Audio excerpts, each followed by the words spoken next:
یوں مایوس بیٹھے رہنے سے کیا ہوگا، معجزہ تو اللہ کے روبرو کھڑے ہونے سے ہوگا۔ یقین کا دعویٰ کرتے ہو تو یقین رکھو بھی، یہ سوچ کر کیوں گھبراتے ہو کہ آگے کیا ہوگا؟ جانتے ہو کیوں یہ بے چینی تمہیں ستاتی ہے؟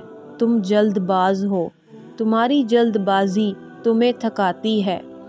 تم ہر بار نافرمانی کرتے ہو اللہ کے فیصلوں کی، مگر آخر میں اسی کی محبت ہر بار تمہیں تمہاری محبت سے بچاتی ہے، لیکن تمہیں ہر حفاظت سزا ہی نظر آتی ہے۔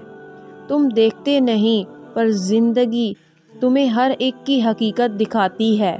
جس نے سنا ہے تمہیں ہر دفعہ، اس کی بس ایک دفعہ سن لینے سے کیا ہوگا؟ کافی کر کے دیکھو اللہ کو، پھر تمہیں کچھ بھی نہ چاہیے ہوگا۔ اس کی چاہ کو چاہو، پھر وہی ملے گا جو تم نے چاہا ہوگا۔ تم راضی رکھو اسے، پھر وہی ہوگا جس پر تمہارا دل راضی ہوگا۔ سب کا سب تمہارا، جب تمہارا کارساز اللہ ہوگا۔